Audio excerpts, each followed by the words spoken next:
Bismillahirrahmanirrahim. Welcome guys to Biocore official channel. Today there is 7th lecture that is about lipids from the 4th chapter of biology, that is biomolecule. Firstly, we will discuss the important short questions from the last topic, that is proteins. So the first question is, what is peptide bond and why it is important in biology? Peptide bond क्या होता है और इसकी biology में importance क्या है? Peptide bond एक covalent bond होता है जो कि कार्बोक्सिल ग्रुप एक अमाइनो ग्रुप के कार्बोक्सिल ग्रुप से और दूसरे अमाइनो एसिड के अमाइनो ग्रुप से मिलकर जो है वो बनता है। इसमें वाटर एलिमिनेट होता है, इसलिए इसको डिहाइड्रेशन जो है सेंसिस वो बोला जाता है, क्योंकि वाटर इसमें रिलीज होकर बॉन्ड बनेगा। अब इसकी इंपॉर्टेंस की बात करें तो पेप्टाइड बॉन्ड जो है बहुत ज़्यादा इंपॉर्टेंट है, क्योंकि वो पॉलीपेप्टाइड्स और प्रोटीन्स को बनाते हैं जो कि सेल के लिए बहुत इंपॉर्टेंट रोल जो है वो प्ले कर रहे होते हैं। The second question is, why is amino acid sequence in a protein critical to its function? Amino acid जो है वो अपने फंक्शन, जो भी एक प्रोटीन है उसके अंदर अमाइनो एसिड जो है वो क्यों इतना ज़्यादा उनका सीक्वेंस मैटर करता है, क्यों इतने इंपॉर्टेंट होते हैं वो? Amino acid sequence determine how the protein folds. Amino acid के सीक्वेंस ये डिटरमाइन करते हैं कि किस तरह प्रोटीन ने फोल्ड होना है, और जिस तरह वो फोल्ड होगी वो डायरेक्टली इन्फ्लुएंस करेगा उसके फंक्शन पे। अगर फोल्डिंग गलत हो जाएगी तो फंक्शन जो है वो ख़राब हो जाएगा। सो इसलिए जो अमाइनो एसिड का सीक्वेंस है वो बहुत ज़्यादा इंपॉर्टेंट होता है। The third question is, what are the features of the secondary structure of protein? Protein के सेकेंडरी स्ट्रक्चर का क्या फीचर्स हैं? तो सेकेंडरी स्ट्रक्चर की बात करें तो ये हाइड्रोजन बॉन्डिंग से बनता है, और ये जो है बैकबोन एटम्स जो हैं उनको यूज़ करते हैं। इसमें अल्फा हेलिक्स और बीटा प्लीटेड शीट जो है वो इसमें आ जाती हैं। सेकेंडरी में अगर आपने लास्ट वीडियो देखी है तो आपको पता होगा कि दो स्ट्रक्चर्स आते हैं, that is alpha helix and beta pleated sheets. इनकी बात करते हैं तो ये था सेकेंडरी स्ट्रक्चर। अब इसकी इंपॉर्टेंस की बात करें, इसके रोल की बात करें, फंक्शन की बात करें तो ये लोकल स्टेबिलिटी प्रोवाइड करता है और फोल्डिंग पैटर्न प्रोवाइड करते हैं, किस तरह जो है वो फोल्डिंग हो रही है, वो शीट्स की फॉर्म में हो रही है या वो हेलिकल हो रही है। और ये स्ट्रक्चर और फंक्शनल प्रोटीन्स लाइक केराटिन और सिल्क फाइब्रोमर में पाया जाता है। Our next question is, quaternary structure is found in which protein? quaternary structure जो है वो किस प्रोटीन में पाया जाता है? तो क्वाटरी प्रोटीन स्ट्रक्चर जो है ये ऐसी प्रोटीन में पाया जाता है जिसमें बहुत ज़्यादा पॉलीपेप्टाइड चेन्स जो हैं वो होती हैं, लाइक हीमोग्लोबिन। ठीक है, ये एमसीक्यूज के लिए भी आ सकते हैं, सो आपने ये पॉइंट जो है ये याद रखना है। What makes globular protein suitable for dynamic function of the cell? Globular protein को क्या चीज़ जो है वो सेल में फंक्शन के लिए जो है वो सूटेबल बनाती है? ग्लोबुलर प्रोटीन की सबसे पहले शेप की बात करें तो वो स्फेरिकल होती है, कॉम्पैक्ट होती है, वाटर सोलुबल होती है और हाइड्रोफिलिक होती है। ठीक है, यानी कि वाटर लविंग होती है, पानी में सोल्व हो जाती है। वो डायनामिक रोल प्ले करती है, लाइक एंजाइम्स एक्टिविटी परफॉर्म करती है, ट्रांसपोर्ट। ठीक है, ग्लोबुलर प्रोटीन में हीमोग्लोबिन में आ जाता है, तो आपने उसको ध्यान में रखना है कि हीमोग्लोबिन ट्रांसपोर्ट में हेल्प करता है, वो ऑक्सीजन को ट्रांसपोर्ट करता है। रेड ब्लड जो है वो इम्यून रिस्पॉन्स इसको करता है। ठीक है, इंसुलिन इसमें आ जाती है, एंटीबायोटिक्स, ये सारी जो है इसकी एग्जाम्पल है। अगर आपको एग्जाम्पल याद रहेंगे तो आप फंक्शन खुद से रिलेट कर लेंगे। जैसे अगर एंटीबॉडीज़ हैं तो आपको पता चल जाएगा इम्यूनिटी में हेल्प करते हैं। अगर उसकी बात करते हैं हम ट्रांसपोर्ट की, तो हीमोग्लोबिन जो है वो उसकी एग्जाम्पल। और फिर जो है ये बहुत कॉम्प्लेक्स जो है ये फोल्डिंग्स देते हैं और एक्टिव साइट फॉर्मेशन करते हैं ताकि एक स्पेसिफिक जो है ये फंक्शन परफॉर्म करें। जैसे हर प्रोटीन की जो है वो एंजाइम्स की बात करते हैं, उनकी एक्टिव साइट्स होती हैं जहाँ पे जो है वो स्पेसिफिक कर देते हैं कि स्पेसिफिक जो है वो सब्सटेंस वहाँ पे आके सिर्फ बॉन्ड बना सकते हैं, तो ये स्पेसिफिसिटी होती है उसकी। ठीक है, which protein type is more likely to contain active sites for the enzyme function? जो कौन सी प्रोटीन टाइप्स होती हैं जो कि एंजाइम फंक्शन के लिए एक्टिव साइट को जो है वो करती हैं? तो ये अभी हमने डिस्कस किया कि ग्लोबुलर प्रोटीन्स जो होती हैं वो कॉम्पैक्ट और फोल्डेड होती हैं, और वही एक्टिव साइट्स जो बनाती हैं वो होती हैं जो कि इस चीज़ को जो है वो करती हैं कि एंजाइम्स के फंक्शन को रेगुलेट किया जाए और उसको स्पेसिफिक किया जाए। तो ग्लोबुलर प्रोटीन्स जो है वो इसका आंसर है। Our last question is, how do protein function in movement within the body? एक बॉडी के अंदर जो प्रोटीन है वो किस तरह जो है वो फंक्शन करेगी, मूवमेंट में किस तरह जो है वो हेल्प करेगी? प्रोटीन्स की बात करें, जैसे एक्टिन और मायोसिन होती हैं वो मसल कॉन्ट्रैक्शन में हेल्प करती हैं। ठीक है, मसल कॉन्ट्रैक्शन जो होते हैं एक मसल्स के अंदर एक मैकेनिज्म होता है जिसमें एक्टिन और मायोसिन प्रोटीन जो है वो प्रेजेंट होती है। ये क्या करते हैं, केमिकल एनर्जी को मैकेनिकल मूवमेंट में चेंज करेंगे, और जो इंट्रासेलुलर ट्रांसपोर्ट है उसमें भी इन्वॉल्व होते हैं, और साइटोस्केलेटन स्ट्रक्चर में भी। साइटोस्केलेटन के दो फंक्शन होते हैं, वो मेंटेन भी करता है शेप को, चेंज भी करता है। ठीक है। एक्टिन फिलामेंट्स और उसके बाद जो आते हैं ट्यूब्यूलिन, वो शेप होल्ड करने में भी हेल्प करते हैं, चेंज करने में भी हेल्प करते हैं। तो सेल के अंदर भी अगर शेप चेंज हो रही है या अगर कोई भी जो है मूवमेंट हो रही है तो वो भी ये प्रोटीन्स करवाएंगे, और अगर बॉडी के अंदर हो रही है, मसल्स के अंदर हो रही है, तो वो भी प्रोटीन्स करवाएंगे। और इस तरह जो प्रोटीन्स है वो मोटेलिटी में हेल्प करते हैं, यानी कि मूवमेंट में हेल्प करते हैं और ऑर्गन फंक्शन में हेल्प करते हैं। ये थे हमारे लास्ट टॉपिक से रिलेटेड कुछ क्वेश्चंस। मूव करते हैं अपने नेक्स्ट टॉपिक की तरफ, दैट इज लिपिड्स। लिपिड्स की बात करते हैं तो लिपिड्स जो हैं वो नॉन पोलर्स होते हैं। नॉन पोलर मीन कि ये वाटर में सोलुबल नहीं होंगे, ठीक है। हाइड्रोजनियस मॉलिक्यूल्स होते हैं, यानी कि इनकी कंपोजिशन थोड़ी सी चेंज होती है। लिपिड्स की बात करते हैं तो ये एक्सरसाइज एक्सरसाइज का क्वेश्चन है, लॉन्ग क्वेश्चन 9, ये उसका आंसर भी है, ठीक है। उसमें आता है discuss the properties of the acyl glycerol phospholipids terpenes and the waxes, तो ये उसका आंसर भी है। नॉन पोलर होते हैं, वाटर में सोलुबल नहीं होते, ठीक है। और लेकिन ऑर्गेनिक सोलवेंट्स जो कि नॉन पोलर इन नेचर होते हैं, जिनके अंदर पोलैरिटी नहीं होती है, उनके अंदर सोलुबल होते हैं। लाइक अल्कोहल आ जाते हैं क्योंकि उसके अंदर पोल्स नहीं होते, तो ये उसके अंदर जो है वो सोलुबल होते हैं। नेक्स्ट हम पॉइंट की बात करते हैं जो कि है क्लासिफिकेशन ऑफ लिपिड्स। लिपिड्स की क्लासिफिकेशन की बात करते हैं तो इसको डिफरेंट ग्रुप्स में जो है वो डाइवर्सिटी है लिपिड्स में बहुत ज़्यादा हिट्रोजीनियस है, यानी कि इनकी कंपोजिशन चेंज होती है तो इनमें डाइवर्सिटी आ जाती है बहुत ज़्यादा। तो वो बात करते हैं तो जैसे एसाइल ग्लिसरॉल, ठीक है, वो इसकी क्लासिफिकेशन में आ सकते हैं, जिनको हम वन बाय वन डिस्कस करेंगे। अब waxes, phospholipids, terpenes, steroids and the prostaglandin. Classification पे मूव करने से पहले हम एक टर्म देख लेते हैं, दैट इज एस्टर। एस्टर की बात करते हैं तो ये एक ऐसा जो है केमिकल रिएक्शन होता है दो सब्सटेंस के दरमियान, that is alcohol and acid. Alcohol और एसिड आपस में रिएक्ट करेंगे, वाटर रिलीज होगा, तो तब बॉन्डेज बनते, तब जो कंपाउंड बनते हैं उसको कहते हैं एस्टर। ये एस्टर लिंकेज या एस्टर से रिलेटेड कुछ टर्म्स हमने आगे पढ़नी है, तो उसके लिए आपको इस टर्म से फेमिलियर होना बहुत ज़रूरी था। तो यहाँ पे आप इसका कॉन्सेप्ट क्लियर कर लें कि जब भी अल्कोहल और एसिड के दरमियान जो है वो रिएक्शन होता है, वाटर मॉलिक्यूल रिलीज होता है, तब जो कंपाउंड बनता है उसको एस्टर बोला जाता है।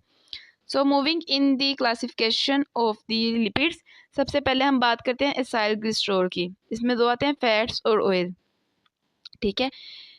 सब यूनिट्स की बात करते हैं सबसे पहले कि ये मिलके किससे बना होता है, इसकी कंपोजिशन किससे है। तो ये दो सब यूनिट से मिलके बना होता है, one is glycerol and the second is fatty acids. Oil की बात करते हैं, वो ग्लाइसरॉल्स जो कि एसाइल ग्लाइसरॉल जो कि लिक्विड होते हैं रूम टेम्परेचर पे नॉर्मली, उनको ऑयल बोला जाता है। इसका आपको पहले ही पता है, जो लिक्विड होता है, ठीक है। और जो सॉलिड होते हैं उनके लिए, जो रूम टेम्परेचर पे सॉलिड है, उनको फैट्स बोला जाता है। तो ये एक जनरल सी एक आइडिया था, कॉन्सेप्ट था। ऑयल और फैट्स में का डिफरेंस आ जाता है। जो फैट्स होते हैं वो लाइक घी, ठीक है, जो घी होता है, तो फैट्स होते हैं वो सॉलिड होते हैं रूम टेम्परेचर पे, और जो लिक्विड होते हैं उनको हम ऑयल कहते हैं। एनिमल्स की बात करते हैं, एनिमल्स के अंदर जितने भी एसाइल ग्लिसरॉल हैं वो सारे फैट्स होते हैं, ठीक है। हमारे अंदर जितने भी लिपिड्स हैं वो या एसाइल ग्लिसरॉल्स हैं वो फैट्स की फॉर्म में, वो सॉलिड होते हैं। जबकि प्लांट्स की बात करें तो इनमें जो है वो ऑयल होता है, like peanut oil, castor oil, corn oil, olive oil, ठीक है, उनमें ऑयल होते हैं, यानी कि उनमें जितने भी लिपिड्स हैं वो ऑयल्स की फॉर्म में होते हैं, वो लिक्विड होते हैं। नेक्स्ट हम बात करते हैं इनकी केमिकल नेचर की। केमिकल नेचर की बात करें तो जो एसाइल ग्लिसरॉल हैं वो एस्टर होते हैं, ठीक है, फैटी एसिड के और अल्कोहल के। जो हमने अभी बात की थी कि एस्टर लिंकेज ऐसी लिंकेज होती है जो कि एक अल्कोहल और फैट किसी भी एसिड के दरमियान होती है और वाटर ने रिलीज होना है। तो अगर आप यहाँ पे देखते हैं, this is the alcohol and here is the acetic acid. Acetic acid जो है, इन दोनों का आपस में बॉन्ड बनेगा, इस लिंकेज को एस्टर लिंकेज बोला जाता है, और वाटर जो है वो रिलीज हो जाएगा।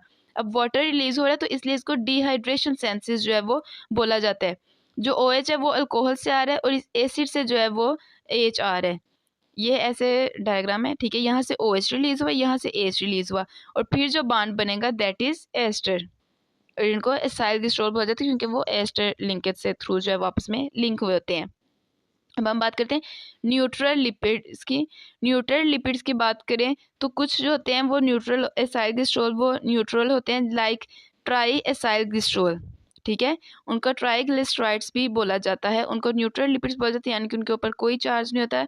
ये तो हमने पहले ही डिस्कस किया था कि लिपिड्स जो हैं ये नॉन पोलर होते हैं, तो नॉन पोलर मीन उनके ऊपर कोई चार्ज नहीं होगा। तो ऐसे जो कि कुछ जो होते हैं उनको हम क्लासीफाई करते हैं न्यूट्रल लिपिड्स के साथ, ठीक है।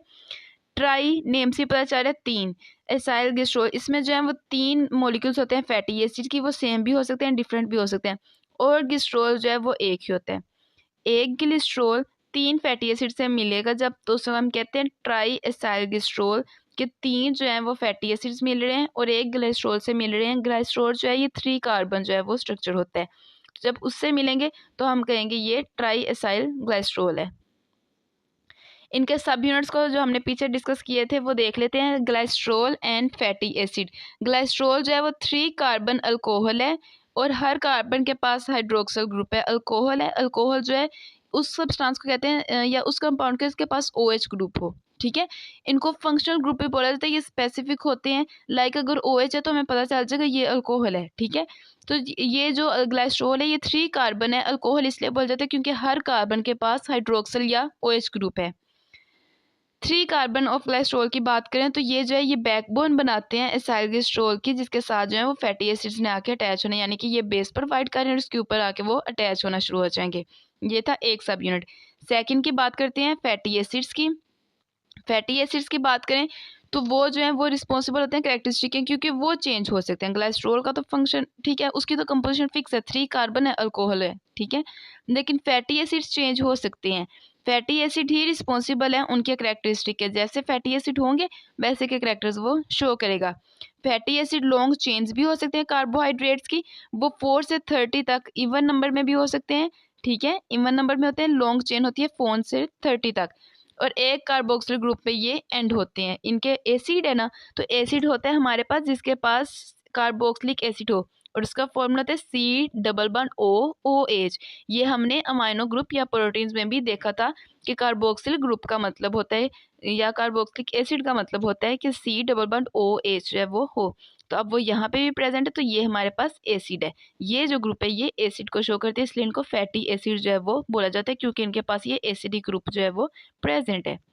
ये लेंथ में वेरी करते हैं और स्ट्रेट भी हो सकते हैं और ब्रांच भी हो सकते हैं। स्ट्रेट बेसिकली एनिमल्स के अंदर होते हैं और ब्रांच या रिंग्ड जो है ये मोस्टली जो है वो प्लांट्स के अंदर प्रेजेंट होते हैं। टाइप्स ऑफ फैटी एसिड्स की बात कर लेते हैं जो हमने अभी डिस्कस की हैं। फैटी एसिड्स 2 तरह के होते हैं, वो सैचुरेटेड भी हो सकते हैं, नॉन सैचुरेटेड भी हो सकते हैं। सैचुरेटेड वो होते हैं जितने भी हाइड्रोकार्बन चेन है, जैसे हमने बात की ना लॉन्ग चेन हाइड्रोकार्बन्स होते हैं। लॉन्ग चेन्स वो अगर 30 भी है ना कार्बन उनके साथ, तो 30 के 30 सिंगल बॉन्ड है, सबके साथ जो है वो सिंगल बॉन्ड है। कोई एक भी किसी के साथ जो है वो डबल बॉन्ड के साथ लिंकेज नहीं आपस में कर रहे। तो अगर उनमें कोई भी डबल बॉन्ड नहीं है तो वो सैचुरेटेड होंगे।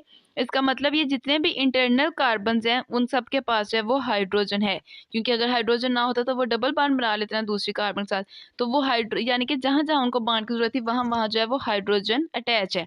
ये स्ट्रेट होते हैं और इसलिए इनका मेल्टिंग पॉइंट बहुत ज़्यादा हाई होता है, क्योंकि इनको तोड़ने में मुश्किल होती है, तो इनका मेल्टिंग पॉइंट हाई होता है। अनसैचुरेटेड की बात करें तो इनके पास डबल बॉन्ड होते हैं, 6 मैक्सिमम होते हैं, ठीक है। ये एक भी कार्बन के जो है ये अगर कार्बन की चेन है लाइक 30 की, ठीक है, तो ऐसा हो सकता है कि सिर्फ एक भी डबल बॉन्ड हो सकता है या 2 कार्बन के दरमियान भी डबल बॉन्ड हो सकता है। लाइक 2 कार्बन का मतलब ये कि 2 डिफरेंट पोजीशंस पे, लाइक कार्बन 4 पे डबल बॉन्ड है, फिर कार्बन 8 पे है, फिर कार्बन 10 पे है, तो इस तरह ये डिफरेंट पोजीशंस पे भी डबल बॉन्ड जो है ये हो सकते हैं।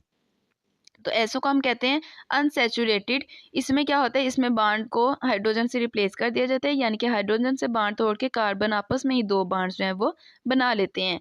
अनसैचुरेटेड की बात करते हैं तो वो मैक्सिमम नंबर ऑफ हाइड्रोजन नहीं रखते, बल्कि उसमें बहुत कम जो है वो कम नंबर होते हैं हाइड्रोजन के, क्योंकि उन्होंने बॉन्ड आपस में बनाया होता है, ठीक है, फेवर नंबर प्रेजेंट होते हैं उसमें। फैटी एसिड, अब हमने सैचुरेटेड की बात की थी, ये स्ट्रेट चेन्स बनाते हैं, ये बेंट चेन्स बनाते हैं, ठीक है। जो अनसैचुरेटेड होती हैं ये बेंट चेन्स बनाते हैं, और बेंट यानी कि वो जो है वो मुड़ी होती हैं दरमियान से, बेंट उसमें आ जाता है। तो इस वजह से जो इनका मेल्टिंग पॉइंट है वो बहुत लो होता है, यानी कि वो उसमें बेंडिंग आ रही है, वो बेंड हो रही है, तो वहाँ से तोड़ना आसान है उसको, तो इनके जो मेल्टिंग पॉइंट्स है वो बहुत लो होते हैं, ठीक है। अगर तो फैटी एसिड में सिर्फ एक जो है वो डबल बॉन्ड है, बाकी सारे सिंगल है, तो उसको हम कहेंगे मोनो अनसैचुरेटेड, और अगर उसमें बहुत ज़्यादा डबल बॉन्ड है तो उसको हम कहेंगे पॉली अनसैचुरेटेड। तो ये थे फैटी एसिड्स की टाइप। सबसे पहले हमने देखे एसाइल ग्लिसरॉल्स, उनके सब यूनिट्स देखे, फिर हमने ऑयल और फैट्स देखा कि ये कहाँ कहाँ प्रेजेंट होते हैं, केमिकल नेचर देखी कि इनमें ईस्टर जो बॉन्डेज है वो होगी, फिर हमने इनके सब यूनिट्स देखे, इसमें हमने ग्लाइसरॉल और इसके बाद फैटी एसिड्स को देखा, फिर फैटी एसिड्स की टाइप को देखा। अब हम डायग्राम में देख लेते हैं इनकी। तो ये सैचुरेटेड फैटी एसिड्स हैं। यहाँ पे आप देख सकते हैं जितने भी कार्बन्स हैं वो कार्बन कार्बन से सिंगल जो है वो बॉन्ड के थ्रू आपस में कनेक्ट हैं, कहीं पे भी डबल बॉन्ड प्रेजेंट नहीं है, तो that is saturated fatty acid. और अगर हम यहाँ पे बात करें तो कार्बन कार्बन के आपस में यहाँ पे डबल बॉन्ड है, ठीक है। इस डबल बॉन्ड होने की वजह से इसको जो है वो अनसैचुरेटेड फैटी एसिड बोला जाता है, क्योंकि कार्बन कार्बन से जो लिंक कर रहा है वो डबल बॉन्ड है। इस ग्रुप की बात करें जहाँ पे कार्बन डबल बॉन्ड OH है, तो बेटे ये फंक्शनल ग्रुप है। इसमें जो है ये इसका फंक्शनल ग्रुप है, और इसमें कार्बन ऑक्सीजन से डबल बॉन्ड बना रहा है, कार्बन के साथ सिंगल बॉन्डेज ही है, ठीक है। इसको आपने नहीं कंसीडर करना। यहाँ पे देखिए कार्बन कार्बन के साथ से बात करें, जैसे यहाँ पे है तो ये अनसैचुरेटेड इस वजह से है। अब इसमें सिर्फ एक जो कार्बन है वो डबल बॉन्डेज शो कर रही है, तो इसलिए इसको मोनो अनसैचुरेटेड जो है वो बोला जाता है। नेक्स्ट हम मूव करते हैं इनकी प्रॉपर्टीज़ की तरफ। फर्स्ट प्रॉपर्टी है सोलिबिलिटी और मेल्टिंग पॉइंट्स की। सोलिबिलिटी आप सबको पता है कि ये नॉन पोलर्स हैं, तो वाटर में तो सोलबल होंगे नहीं, तो ये जो है ये इनऑर्गेनिक सोलवेंट्स जितने भी होते हैं उनके अंदर सोलबल होते हैं। और इनके जो मेल्टिंग पॉइंट्स हैं वो इनके कार्बन नंबर इंक्रीज करने से इंक्रीज होते हैं। लाइक अगर एक जो है वो एसाइल ग्लिसरॉल जो है वो 4 कार्बन है और एक जो है वो 10 कार्बन है, तो 10 वाला जो है उसका मेल्टिंग पॉइंट जो है वो ज़्यादा होगा। Second property efficient energy storage molecule.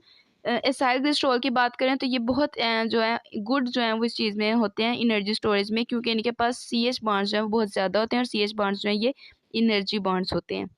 इनसोलुबल in water, ये वाटर के अंदर सोलबल नहीं होते क्योंकि ये नॉन पोलर्स होते हैं, और इसलिए जो है ये नहीं होते वाटर में सोलबल, और ऐसी जगह पे पाए जाते हैं जो कि वाटर के अंदर सोलबल इनको ना ज़रूरत पड़े इनको वाटर के अंदर सोलबल होने की। फैट्स की बात करते हैं। फैट्स है more energy than oils. Fats के अंदर जो है वो ज़्यादा एनर्जी होती है ऑयल्स की निस्बत।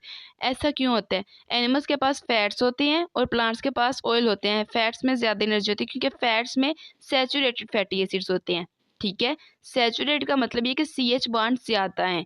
तो उसके बाद बात करें अगर हम अनसैचुरेटेड की, तो उनके अंदर CH बॉन्ड्स कम होते हैं, इसलिए जो फैट्स हैं उनके पास एनर्जी जो है वो ज़्यादा है।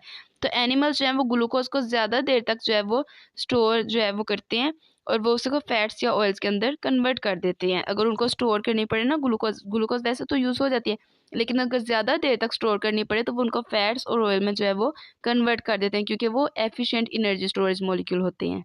क्लियर है ये? अब हम देख लेते हैं ट्राइग्लिसरॉल का स्ट्रक्चर, जिसमें हम देखते हैं कि ये देखिए ये ग्लाइसरॉल है, इसमें 3 कार्बन जो है ये स्ट्रक्चर है, और हर कार्बन के साथ OH ग्रुप जो है वो अटैच है। 3 फैटी एसिड्स हैं, ये फैटी एसिड्स हैं, और ये जो R है ये चेंज हो सकती है। यहाँ पे कोई भी ग्रुप आकर जो है वो अटैच हो सकता है, कितने भी कार्बन यहाँ पे अटैच आके हो सकते हैं। तो यहाँ से जो है ये इनकी सेंसिस होगी, ये बैकबोन बन गई, ठीक है। ये बैकबोन है, ये एक बेस बन गई, और यहाँ पे आके जो डिफरेंट फैटी एसिड्स हैं वो आके अटैच होते जा रहे हैं।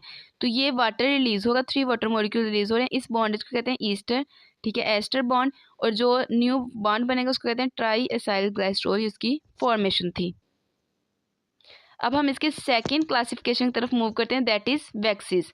वैक्सीज की बात करें तो ये एसाइल ग्लिसरॉल से ही ड्राइव हुए होते हैं। इनकी प्रॉपर्टीज़ की बात करते हैं तो जितने भी वैक्सीज हैं वो केमिकल नेचर के पहले बात करें तो ये वेल डिफाइंड इनका स्ट्रक्चर नहीं होता, ना इनकी कंपोजिशन जो है वो अभी तक इतनी ज़्यादा कन्फर्म है, मतलब ये वेरी करते हैं, इनकी इतनी ज़्यादा कोई स्पेसिफिसिटी नहीं है जिसको हम करें। ये मिक्सचर होते हैं, ठीक है। ये मिक्सचर की तो वैसी कंपोजिशन की हमें जो है वो थोड़ा सा डाउट होता है कि इसकी कंपोजिशन क्या होगी। तो ये मिक्सचर होते हैं, लॉन्ग चेन अल्केन्स होते हैं, कार्बन नंबर्स जो हैं वो ओड नंबर में होते हैं, 25 से 35 तक जो है वो रेंज करते हैं। अल्कोहल्स होती हैं ग्लाइसरॉल के अलावा, ग्लाइसरॉल तो ट्राईग्लिसरॉल में प्रेजेंट था ना, उसके अलावा कोई और अल्कोहल इसके अंदर प्रेजेंट होती है। कीटोन्स होते हैं, और लॉन्ग चेन फैटी एसिड्स जो हैं वो इसमें आते हैं, जैसे हमने बात की 25 से 35 तक जो है वो होते हैं इसमें, तो इसमें लॉन्ग चेन अल्केन्स जो हैं वो आते हैं। मेल्टिंग पॉइंट की बात करें, इनका मेल्टिंग पॉइंट बहुत ज़्यादा होता है क्योंकि जो कार्बन नंबर वो बहुत ज़्यादा इसमें होते हैं। यहाँ पे हमने बात की ना लॉन्ग चेन्स, तो इनमें कार्बन नंबर बहुत ज़्यादा होते हैं और ये सॉलिड होते हैं रूम टेम्परेचर पे। फिर इनकी थर्ड कैरेक्टरिस्टिक की बात करते हैं, that is inert and strong hydrophobia. ये जो है इनर्ट मीन ये वाटर के अंदर सोलबल नहीं होते, बिल्कुल भी सोलबल नहीं होते, इनर्ट होते हैं। दूसरी वैक्सीज की जितने भी हैं लिपिड्स की तरह, उनकी तरह जो है वैक्सीज भी वो हाइड्रोफोबिक है, वाटर के साथ कभी भी बॉन्ड नहीं बनाती, इसलिए प्रोटेक्टिव कवरिंग कर देती है। वाटर बैरियर के अगर कोई मतलब वाटर के अंदर कोई चीज़ सोलबल ना होती, ये कवरिंग के तौर पर एक्ट करती है ताकि वाटर से वो ऑर्गेनिज्म जो है वो प्रोटेक्ट रहे, वाटर उसकी बॉडी के अंदर ना चला जाए। फिर बात करते हैं एक बहुत इंपॉर्टेंट की that is natural wax. Honey बीज जो होती हैं वैक्सेस प्रोड्यूस करती हैं और उसको क्या करती हैं फिर अपने सिक्स जो उनका कॉम्ब होता है ना हनी बी जहाँ पे वो रहती है उसकी फॉर्मेशन क्या करती है, तो चैम्बर्स बनाए होते हैं और चैम्बर सिक्स साइडेड होते हैं, उनको हेक्सागोनल बोला जाता है। ठीक है, हेक्सागोनल बोला जाता है। उनके कॉम्ब के अंदर जो होते हैं, उनका जो छत्ता होता है उसकी प्रॉपर शेप होती है। हर जो कंपार्टमेंट होता है वो सिक्स कॉर्नर्ड होते हैं और वो वैक्सेस यूज़ करती हैं उसको बनाने के लिए। और उन वैक्सेस के अंदर जो चैम्बर्स वो बनाती हैं उसमें हनी को फिर स्टोर करती हैं। जो ह्यूमन्स हैं वो वैक्सेस को सिक्रीट करते हैं ग्लैंड से आउटर ईयर कैनाल में। ठीक है, हनी बी का भी आपने देख लिया, ये नेचुरल वैक्सेस हैं। हनी बी भी वैक्सेस जो है वो स्टोर करेंगी, जिसको हम फिर हनी ठीक है वैक्सेस के थ्रू से बनाएंगे, उसमें हनी जो है वो स्टोर करेंगी। और ह्यूमन की बात करें तो ह्यूमन भी आउटर ईयर कैनाल से जो है वो वैक्सेस सिक्रीट करते हैं ताकि वो अपने ईयर ड्रम को प्रोटेक्ट कर सकें। प्रोटेक्शन में हेल्प करते हैं, कोई बाहर से गंदगी जो है वो अंदर ना आ जाए, कोई डस्ट पार्टिकल ना चला जाए वहाँ पे। वो ये स्टिकी होते हैं नेचर में, तो वो उसको अपने साथ स्टिक कर लेते हैं और प्योर एयर या जो है सारी एयर से कंटेमिनेशन ख़त्म करके आगे भेजते हैं। इनके यूजेस और इम्पोर्टेंस की बात करते हैं कि वैक्सीज को कहाँ कहाँ जो है वो यूज़ किया जाता है। वैक्सीज जो है प्रोटेक्टिंग कवरिंग के तौर पे एक्ट करती है, तो ये फ्रूट्स और जो है वो लीव्स के अंदर प्रेजेंट होती है ज़्यादा। ठीक है, इंसेक्ट्स और बर्ड की बात करें तो वो भी अपनी स्किन के ऊपर इसको करते हैं। ऐसा नहीं होता कि पानी आती बॉडी डिजोल्व होना शुरू हो जाए, क्योंकि वैक्सीज होती हैं, वैक्सीज हाइड्रोफोबिक होती हैं, वाटर के साथ इंटरेक्ट नहीं करती। वाटर प्रूफ कवर, अगर हमें किसी भी चीज़ को वाटर प्रूफ करना है लाइक पेपर कार्ड, तो ये वैक्सीज को इस्तेमाल किया जाता है। पॉलिश में यूज़ किया जाता है इसको, जैसे फर्नीचर पॉलिश करना, जूतों को पॉलिश करना फुटवेयर्स में, या व्हीकल्स कार्स को जो है वो पॉलिश करना, तो उसके लिए भी वैक्सीज को यूज़ किया जाता है। कैंडल मेकिंग में यूज़ किया जाता है, जो मोमबत्ती होती है उसके अंदर आपने देखा मोम उसका, ठीक है, वो भी वैक्सीज होते हैं। कैरियोन्स मेकिंग में यानी कि कलर्ड पिगमेंट के कलर्स बनाने में जो है वो इसको इस्तेमाल किया जाता है, कलर्ड पेंसिल में यूज़ किया जाता है। तो ये थे इम्पोर्टेंस ऑफ वैक्सीज। यहाँ पे देखें ये क्यूटिकल की लेयर के ऊपर वैक्स की लेयर है। ठीक है, लीव्स के ऊपर जो है वो वैक्स की लेयर है क्यूटिकल की फॉर्म में।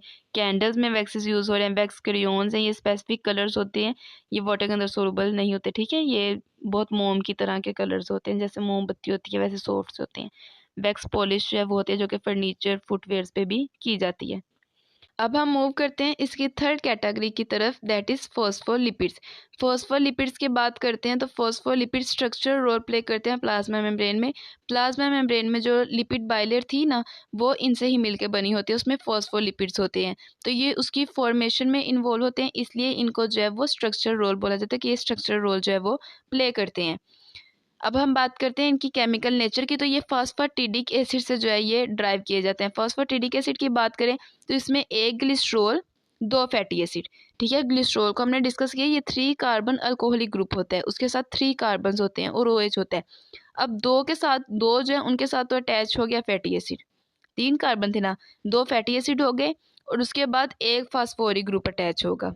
ठीक है, जिसको फास्फोरिक एसिड जो है वो अटैच होता है एक के साथ, और इसके साथ कोई भी nitrogenous base like choline, ethyl ethanolamine या सीरीन, कोई भी जो है वो फास्फोरिक एसिड के साथ अटैच होकर फास्फोलिपिड जो है वो बनाती है।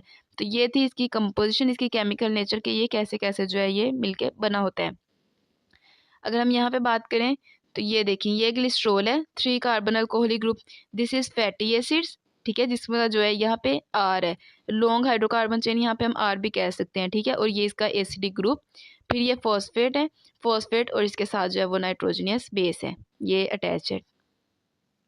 अगर हम यहाँ बात करें तो ये देखिए, ये इसकी एग्जांपल्स है, किस तरह choline phosphate, choline nitrogenous base bond बनाएगी फॉस्फेट के साथ, तो ये फॉस्फेट के साथ अटैच होगी। और फॉस्फेट जो है वो एक इसके 3 कार्बन थे ना ग्लिसरॉल के, तो एक एंड पे जाके फॉस्फेट अटैच हो जाएगा और फॉस्फेट के साथ कोलिन अटैच है या कोई भी नाइट्रोजनस बेस अटैच है, और जो बाकी 2 कार्बन बचेंगे उनके साथ फैटी एसिड्स जो हैं वो अटैच हो जाएंगे।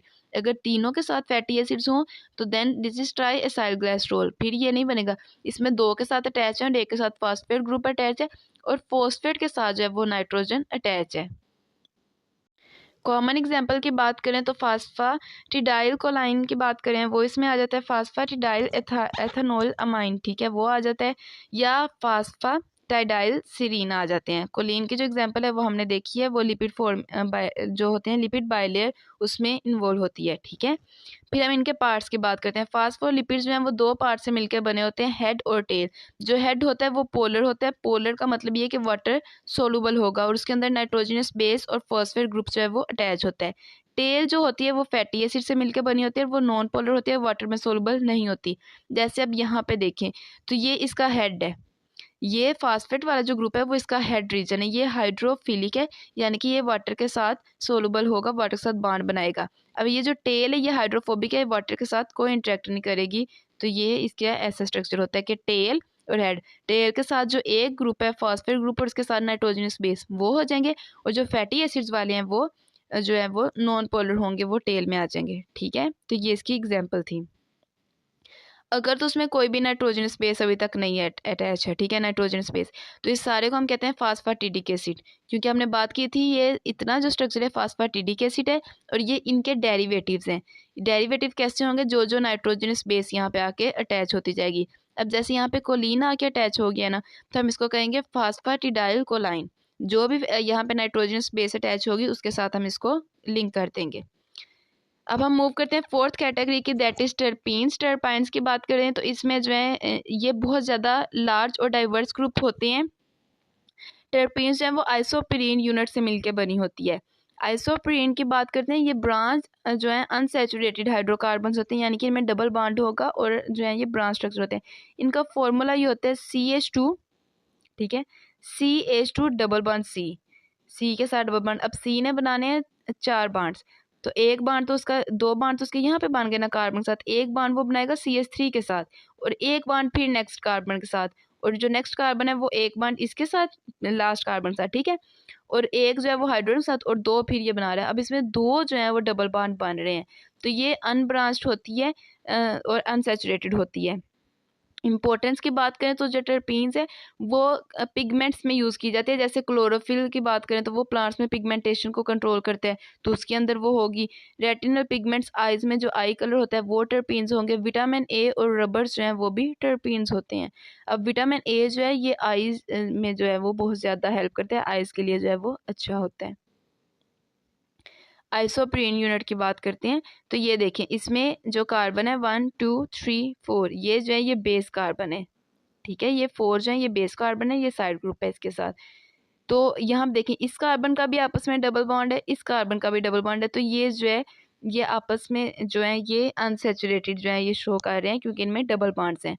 अब जैसे जैसे ये आपस में लिंक होते जाएंगे, ठीक है, ये यहाँ पे लिंक होते जाएंगे, तो इस तरह जो है एक यूनिट बनाते जाएंगे, रिपीटिंग यूनिट्स हैं टर्पेन के, जिसको हम कहते हैं, जब ये आइसोप्रीन्स के यूनिट रिपीट होंगे तो हम कहेंगे ये टर्पाइंस बन गए। अब हम मूव करते हैं फिफ्थ क्लास की तरफ, दैट इज स्टीरॉइड्स। स्टीरॉइड्स की बात करें ना तो स्टीरॉइड्स ऐसे लिपिड्स होते हैं, इनके पास जो है कार्बन स्केलेटन होता है और ये बेंड होकर 4 फ्यूज रिंग्स बनाते हैं, ठीक है।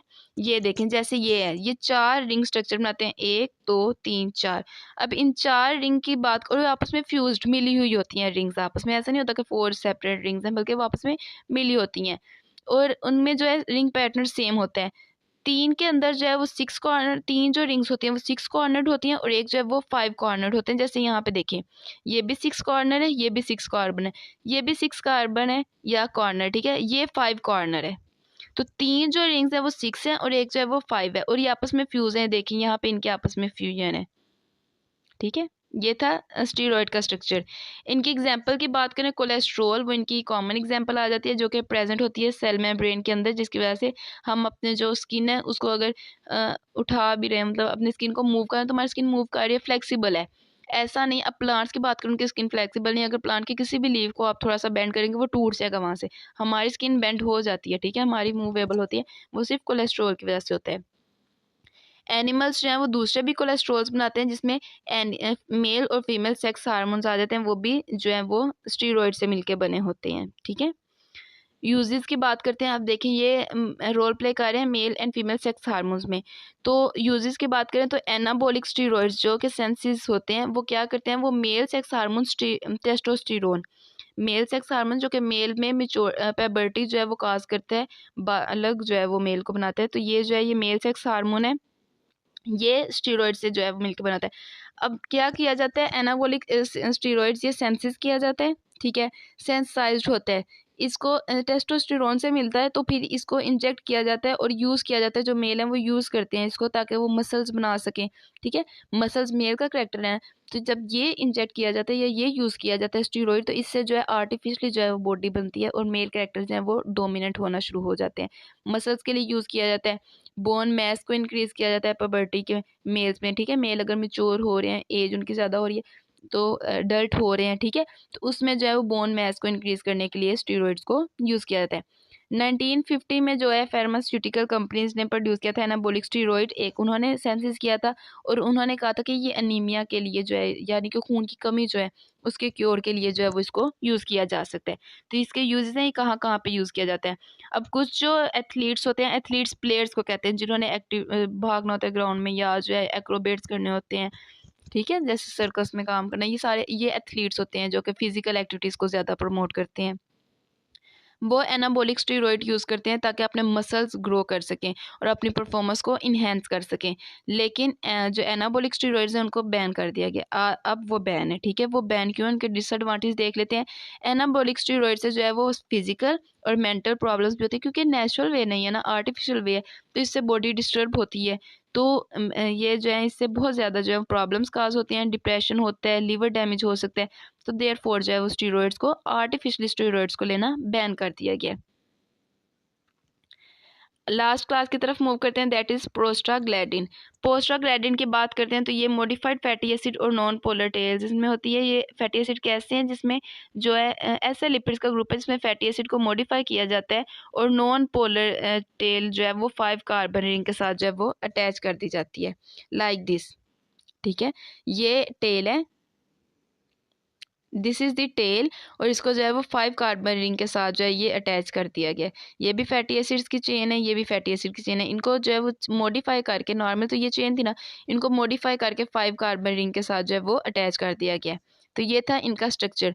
अक्रेंस की बात करें तो ये बहुत से टिश्यूज़ के अंदर प्रेजेंट है। वर्टिब्रेट्स ऐसे ऑर्गेनिज्म कहते हैं जिनके पास बैकबोन होती है, ठीक है। वहाँ पे ये लोकल केमिकल मैसेंजर के तौर पे एक्ट करते हैं। स्मूथ मसल्स को स्टिमुलेट करते हैं ताकि वो कॉन्ट्रैक्ट या रिलैक्स करें। स्मूथ मसल्स वो होते हैं जो कि हमारे ऑर्गन्स के साथ अटैच होते हैं, लाइक हमारा जो हार्ट है वो पंप करेगा, उसके अंदर तो कार्डियल मसल्स होते हैं। उसके अलावा यूरिनरी ब्लैडर या जितने भी हैं इंटेस्टाइन, स्टमक मूवमेंट, तो उनके अंदर जितने भी हमारे ऑर्गन्स हैं उनके पास स्मूथ मसल्स होती हैं, तो उनको स्टिमुलेट करेगा कि वो कॉन्ट्रैक्ट या रिलैक्स करें। और जो दूसरे होते हैं वो ब्लड वेसल्स को कॉन्ट्रैक्ट या रिलैक्स करेंगे और उनका जो डायमीटर्स को कंट्रोल करेंगे। फिर इनकी बात करें प्रोस्टाग्लैंडिन की, तो इन्फ्लेमेटरी रिस्पॉन्स ये करते हैं किसी भी इन्फेक्शन के, जैसे हमें कोई भी इन्फेक्शन हो तो हमारी फ़ौरन से वहाँ पे स्वेलिंग हो जाती है, तो ये प्रोस्टाग्लैंडिन की वजह से जो है ये होती है, ठीक है। ये इंडिकेशन कर रहे होते हैं कि आपके यहाँ पे ये मसला है, वहाँ पे जो है वो एरिया जो है वो प्रोमिनेंट हो जाता है, स्वेल हो जाता है, ताकि हमें पता चले कि हमारी बॉडी में ये मसला है। तो ये जो साइनिंग इस तरह करना, इंडिकेशन करना, ये प्रोस्टाग्लैंडिन जो है वो करता है। अब हम बात करते हैं एस्पाइरिन की। एस्पाइरिन की बात करें तो वो इनहिबिटर होता है, प्रोस्टाग्लैंडिन इनहिबिट। प्रोस्टाग्लैंडिन ने क्या करना था, उसने इन्फ्लेमेशन को ज़्यादा करना था, उसने स्वेलिंग करनी थी। अब जब ये इनहिबिटर यूज़ हो रहा है, इनहिबिटर वो जिसने उसको काम करने से रोकना है, तो ये क्या करेंगे, ये इन्फ्लेमेशन, पेन और फीवर को कम कर देंगे, ठीक है। हमारी बॉडी तो ये साइन दे रही थी ना कि आपकी बॉडी में ये मसला है, वो हमें फीवर से बता रही थी, पेन हमें हो रहा था उस एरिया में, लाइक हमें अगर किसी एरिया में कोई मसला है हमारी किसी बॉडी पार्ट में, तो हमें पेन शुरू हो जाएगा, इन्फ्लेमेशन हो जाएगी। तो जो एस्पाइरिन है ये इनहिबिटर है, ये उस चीज़ को कम करती है, ठीक है। तो ये जो मेडिसिन हैं ये इसके इनहिबिशन में यूज़ होती है और हमें ऐसा लगता है कि हम ठीक हो गए हैं, ठीक है। लाइक अगर हमें किसी एरिया में पेन हो रहा है, हम एस्पाइरिन खा रहे हैं, तो हमें लगता है हम ठीक हो गए, जबकि हम ठीक नहीं होते, बल्कि हमारा जो मैकेनिज्म है जो हमें इंडिकेट कर रहा होता है वो स्लो डाउन हो जाता है, हमें इंडिकेशन मिल जाती है, हमारे अंदर जो है वो मसला रहता है, ठीक है। इसलिए कहते हैं कि डॉक्टर से डिस्कस करके फिर कोई भी मेडिसिन यूज़ करनी चाहिए। ज़्यादा कोई भी मेडिसिन जो है वो नहीं यूज़ करनी चाहिए, क्योंकि मेडिसिन जो है वो सिर्फ साइंस ख़त्म कर रही होती है, क्योर नहीं कर रही डिजीज़ को। क्योर हमारी इम्यूनिटी ने करना है, मेडिसिन सिर्फ वो साइन ख़त्म कर रही है जो हमें इस चीज़ को इंडिकेट कर रहे हैं कि आपकी बॉडी के अंदर यहाँ पे ये मसला है। अब हम मूव करते हैं इनके रोल्स ऑफ लिपिड की तरफ कि लिपिड्स का लाइफ के अंदर क्या रोल है। फर्स्ट रोल ये है कि ये जो है ये एनर्जी रिच सोर्स हैं, ये एनर्जी बहुत ज़्यादा प्रोवाइड करते हैं, ठीक है। एटीपी का मेन कंपोनेंट है। इनकी बात करें ना तो ये अगर 1 ग्राम हमारे पास लिपिड है ना उसके अंदर 9.5 किलो कैलोरीज एनर्जी होगी 1 ग्राम लिपिड में, यानी कि इतनी ज़्यादा लिपिड जो है उन्होंने स्टोर किया है। लेकिन अगर 1 ग्राम हमारे पास प्रोटीन है या 1 ग्राम कार्बोहाइड्रेट है, उन दोनों की एनर्जी कम है। अमाउंट तो इतनी है ना, 1 1 ग्राम, 1 1 ग्राम अगर लिपिड है तो 9.5, 1 1 ग्राम अगर प्रोटीन 1 ग्राम है तो 5.5, और अगर 1 ग्राम जो है वो कार्बोहाइड्रेट है तो 4.1, ठीक है। तो यानी कि जो प्रोटीन लिपिड्स हैं उनके पास डबल अमाउंट जो है वो स्टोर हुई होती है, मतलब कंसंट्रेशन उतनी है लेकिन एनर्जी ज़्यादा स्टोर हुई हुई है। जैसे आपने देखा हो कुछ लोग बहुत हेल्दी होते हैं लेकिन वो कहते हैं उनके अंदर वीक वो रहते हैं, ठीक है। सेहत उनकी बहुत अच्छी होती है, देखने में बहुत इंसान कहता है ये ठीक हेल्दी है सेहतमंद बंदा है, लेकिन वैसे वीकनेस होती है। तो वो ये होता है कि अमाउंट तो स्टोर हुई होती है लेकिन वो गलत। अगर किसी के अंदर कोई वीक है, 1 ग्राम है, ठीक है, 1 ग्राम अगर प्रोटीन किसी के अंदर जो है वो स्टोर हुई है और 1 ग्राम लिपिड स्टोर हुआ है, तो डेफिनेटली लिपिड वाला पर्सन ज़्यादा एक्टिव होगा जो उसके अंदर ज़्यादा एनर्जी स्टोर हुई है। अमाउंट तो दोनों में सेम है लेकिन लिपिड्स वाला जो है वो ज़्यादा एक्टिव होगा, उसके अंदर डबल एनर्जी होगी दूसरे प्रोटीन की निस्बत। तो ये है कि अपनी डाइट का ख्याल रखा करें, देखा करें कि आप लिपिड्स ले रहे हैं प्रोटीन्स या कार्बोहाइड्रेट, तो इस लिहाज से जो है इस चीज़ को देखा करें, ठीक है। कंपोनेंट ऑफ सेल की बात करते हैं तो जो लिपिड्स होते हैं वो बहुत इंपॉर्टेंट कंपोनेंट होते हैं सेल में, सेल या मेम्ब्रेन्स का, प्लाज्मा मेम्ब्रेन्स या जितनी भी सेल के अंदर मेम्ब्रेन्स होती हैं उनका बहुत इंपॉर्टेंट कंपोनेंट्स होते हैं। विटामिन एब्जॉर्ब करने में जो है वो हेल्प करते हैं। विटामिन 2 तरह के होते हैं, कुछ जो होते हैं वो वाटर सोलुबल होते हैं, कुछ जो होते हैं वो फैट सोलुबल विटामिन होते हैं। तो जो फैट सोलुबल होते हैं उन्होंने तो ज़ाहिर है फिर फैट्स में सोलुबल होना है, तो वो लिपिड्स जो है ये उनको सोलुबल करने में हेल्प करते हैं क्योंकि पानी के अंदर वो सोलुबल नहीं होते, उसमें ए डी ई के जो है ये आ जाते हैं। और आपने याद रखना वाटर सोलुबल जो लिपिड्स होते हैं विटामिन होते हैं वो बी और सी होते हैं, बाकी जो 4 हैं वो फैट सोलुबल होते हैं। Source of fatty acids, fatty acids का सोर्स है। फैटी एसिड्स जो है ये बहुत से मेटाबॉलिज्म में जो है वो चाहिए होते हैं, उसमें प्रिकर्सर्स के तौर पे जो है ये एक्ट कर रहे होते हैं, कोई भी एक्टिविटी हो तो वहाँ पे फैटी एसिड्स चाहिए होते हैं। तो लिपिड्स जो है ये फैटी एसिड का भी सोर्स होते हैं। फिर हम बात करते हैं मैकेनिकल कुशन। कुशन का मतलब ये है कि स्पोर प्रोवाइड करना। लिपिड जो होते हैं ये एक स्पोर प्रोवाइड करते हैं वाइटल ऑर्गन्स को। जैसे अगर कोई चीज़ फोम पे अगर हम कोई चीज़ मूव कर रहे हैं तो हमें कुछ भी नहीं होगा, ठीक है, फोम वहाँ से बेंड हो जाएगा, चीज़ इजीली मूव कर लेगी। लेकिन अगर किसी हार्ड चीज़ के ऊपर आप किस चीज़ को मारें तो जाहिर है उसने तो टूटना है।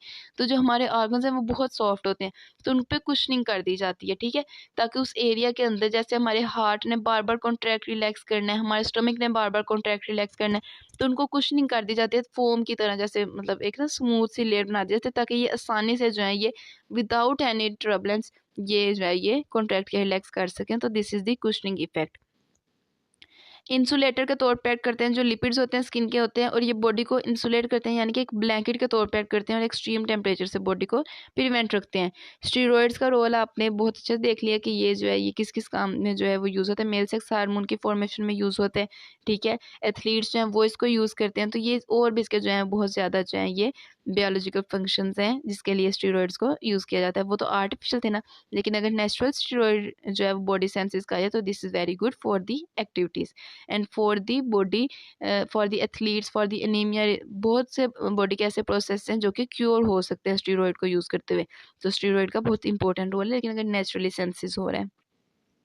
लास्ट फंक्शन की बात करते हैं, दैट इज़ मेंटेन मेम्ब्रेन। जो क्रिस्टोर्स होते हैं वो मेम्ब्रेन की मेंटेनेंस में जो है वो हेल्प करते हैं, लिपिड ट्रांसपोर्ट में ये हेल्प करते हैं, और विटामिन डी प्रिकर्सर्स के तौर पर ऐड करते हैं जिसमें विटामिन डी आ जाते हैं। Bile acid, steroid hormone, steroids हार में एंड्रोजन, एंड्रोजन भी जो होता है वो मेल में ज़्यादा होता है, ठीक है।